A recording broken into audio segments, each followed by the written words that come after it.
Hey gang, it's Robbie V, and today we're going to check out a bunch of different types of capos. Alright gang, so again we have 5 different capos we're going to try today.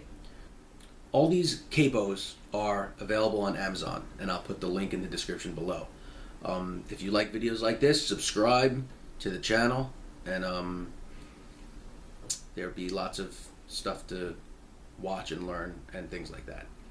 So when a lot of people start off playing guitar, you know, they hear about capos, and what a capo does is it's like putting a finger on the fret and holding it there, temporarily shorten the strings so you could change the key of the guitar. It makes playing chords a lot easier in different keys.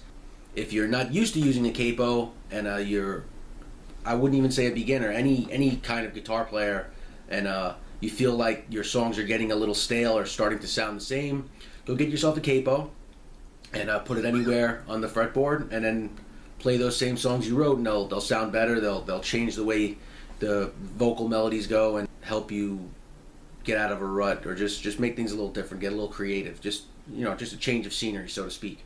So if you're getting your first capo, you might see all these different capos and not know the difference. So we're going to talk about some. So this one, I forget what the name of it is, but it's on Amazon. I'll get the name for it and I'll punch it in, whatever. And so this capo, what it does is it swallows the neck like an alligator, and then you turn this knob to clamp it down to get tension, and then you turn it, unscrew it to release tension. So today we're going to be using this orange wood Oliver Jr., which is a short scale acoustic guitar. As you can see, I'm not that big of a guy, it's just a tiny guitar. Great for traveling, great for just keeping around the house and throwing down ideas. So I always keep it close by, and there's a capo close by. We'll try this capo. I have a D'Addario clip-on tuner here. I already tuned up before the video started. I'll keep tuning up though. What we want to check first of all is, we know the guitar is in tune. I'm going to throw the capo on the 5th fret, and we'll check tuning again. So what we want to see with the capos is, as we put them on, how easy they are to put on, how the strings ring out in the open position, and if it keeps the tuning. So one thing you'll find, or maybe not, but these capos with any adjustable tension is easier to keep tuning, because a lot of times if a capo has one type of tension, it could pull the strings sharp, depending on where you put it in the fret and the height of your fret wire. So we're going to put it on the 5th fret here, and whenever you put your capo on, you want to kind of keep it the way you would fret it with your fingers, so closest to the fret wire, not the middle of the fret. So there it is. We'll tighten it up, and I'm getting a little bit of resistance, and to me, it sounds like everything's ringing out pretty well. Our clip-on tuner is here. It looks like.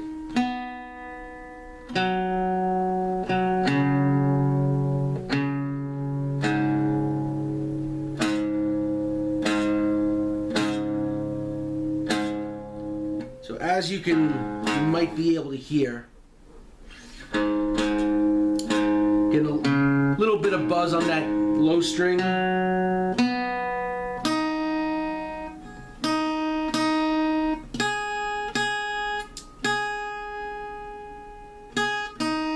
But other than that,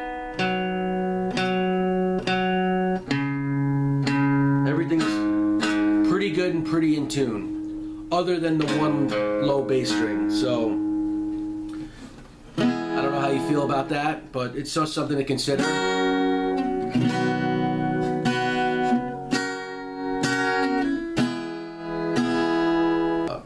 So now we'll take it off, and we'll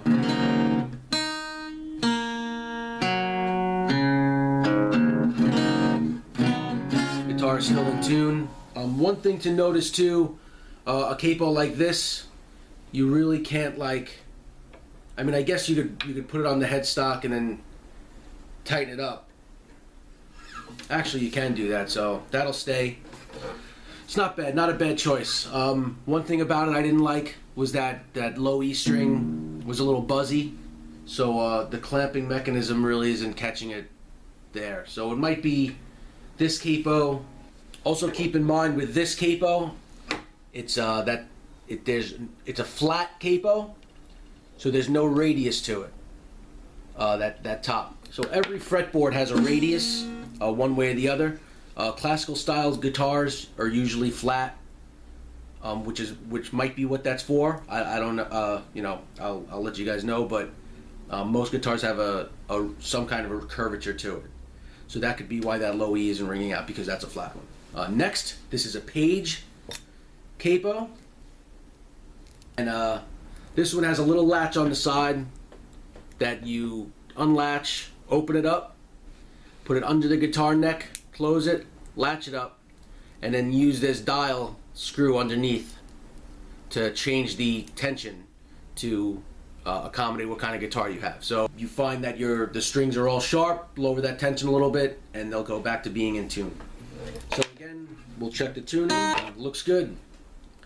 So the Paige will go underneath, again on the 5th fret, and this capo does have a radius to it. Snap it in, close it, and tighten that up.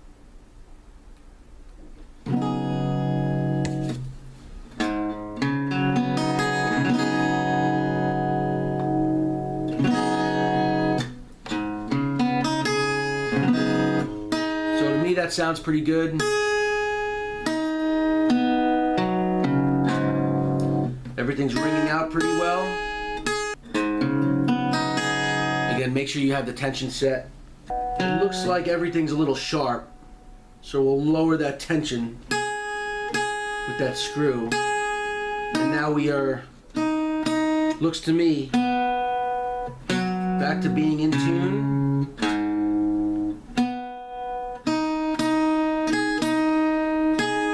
But that B string sounds like it has a little bit of buzz to it. So we'll tighten it up just a touch. Just seems like it's pulling those 2 high strings a little sharp. Everything a little sharp, so.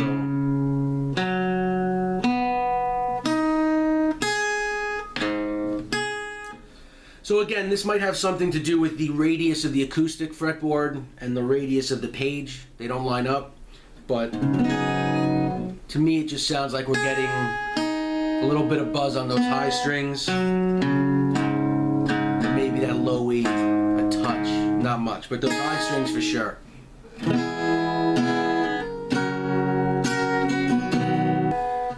But when you strum it, it's not that noticeable, so it really depends how picky you want to be. And again, when you want to take it off, you loosen it with that set screw, tension screw, unclamp it, release the arm, and take it off. What's to note about these is, I guess you could kind of put it on the nut. You cannot put it on the headstock like that the other capo that swallows. So right now I have it on the headstock, like right over the nut, I would say. Not behind it, so it's not pulling the strings sharp. It's right on the nut, and it's not getting in the way of my chording. And then I guess you would slide it to where you want it. Tighten it up. Loosen it. Slide it back.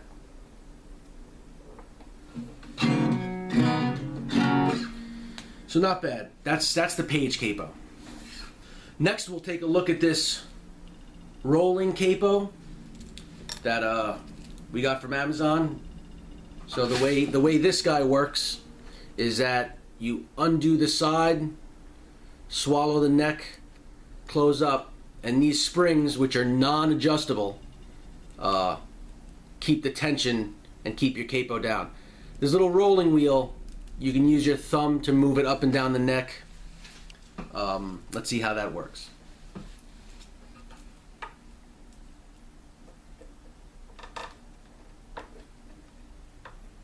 So, again, with these springs, there's no way to adjust the tension, so it's going to be what it's going to be. The guitar was in tune before we put it on.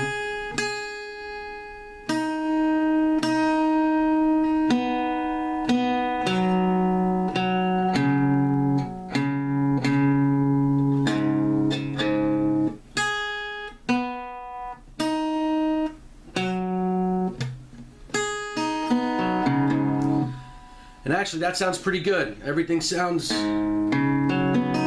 like it's ringing out pretty well. And then they say the benefit of this capo is when you want to change keys, you just push it with your thumb and roll it around, which is pretty cool. If you change keys mid-song, you can strum a chord, push the capo, and have a new chord. Storing it as we move back, I'm pushing it over the nut and I'm having a hard time, but it seems to have worked out. Over the nut doesn't look great, but it works and it's out of the way. Next we can check our tuning one more time. So this next capo is your basic trigger capo. Everyone's seen him. You squeeze it, they call it a trigger because it, looks like a pistol, and you squeeze it like a trigger, swallow the neck, release, and that's how you get tension to fret the notes. Again, there's using a spring, like the last capo, using that spring, so there's no adjustable tension. You just put it on and you get what you get. The good thing about this one is you can very easily clip it to the headstock, and with one hand, put it wherever you want. It's a one-handed capo. That's what they're known for. So we did check the tuning before. The guitar was in tune. We'll put this here at the 5th fret again, and we're pretty good. The 2 high strings are a little sharp.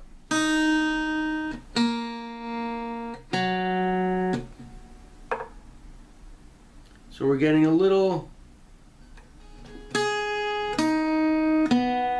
sharp on the high strings, so if you want to retune, whatever. But everything sounds like it's ringing out pretty well.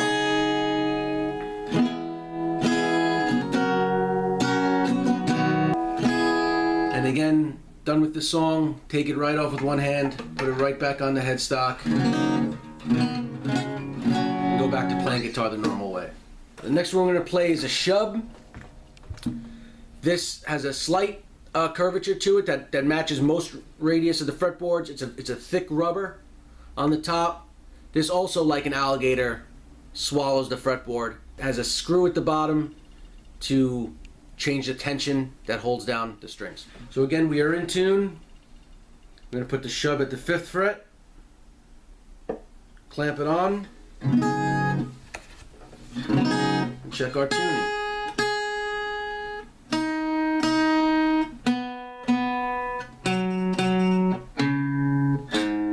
So it looks like we're a little sharp everywhere. So what we're going to do is turn that screw to loosen up the tension we put on it. And now we're finding that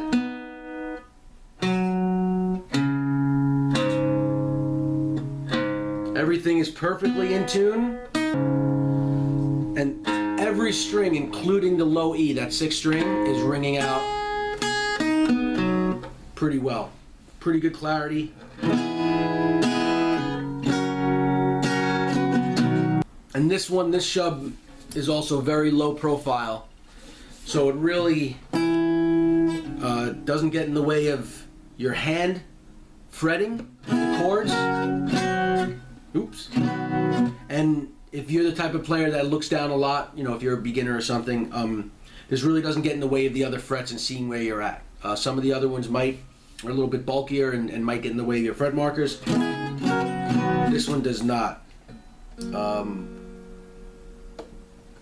One downside to this capo is that if you put it on the nut, you have to change the tension in the back, similar to the PAIGE capo, where almost all adjustable tensions, you'd have to change the tension because you're changing the thickness of the neck.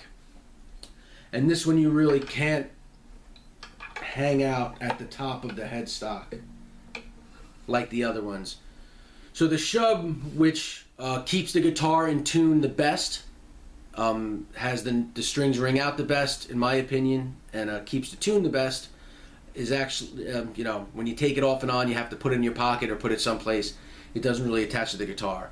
So if you're someone that, you know, maybe doesn't like having things in their pockets, doesn't have a little desk next to them, you know, likes keeping their capo within arm's reach, you know, that's a negative for this one. So I don't know what happened to my video. We're doing this again, that's why I look funny. But just to recap, here we have the WINGO wide capo, which is made for classical guitars, which is why it's flat, which is why we got that buzzing. PAIGE capo,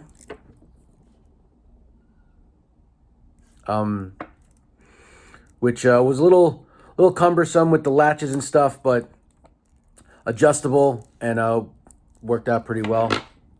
We had the rolling capo, which was, we could change with our thumb up and down the neck, and little wonky with a lot of shit going on here, but worked out pretty well for us. Have the Kaiser, I mean, this is a Wingo, but this exact model, but it's the Kaiser style trigger capo, which now that I'm looking at it, it's a little worn out on that rubber, which is why we had a little bit of an issue. So that's something to think about. And then last but not least, this is the SHUBB, which happens to be my favorite. It's the most durable, most reliable, best sounding. And once you adjust the little screw to your guitar for that perfectly in tune tension, you can take it off and put it on, take it off and put it on. You don't have to keep changing the tension. So, you know, if you're playing a gig and you take this off and put it in your pocket, you can just put it back on. You don't have to keep retuning, which saves time and keeps the mood going. And this is my favorite. I don't know what to tell you. So there you go. Those are my little capo roundup. If you know of another capo that you'd like me to review, just comment below. I think I'm pretty set with all these, but I'm always looking to try another one out, just for fun. You know, I like trying stuff out. You know, leave a comment down below if there's one that you prefer, that you like the best. If there's any questions that I didn't cover with these, you know, if you don't have one, go get one and open up your playing, man. Have a lot of fun. At the end of the day, it's all about making music.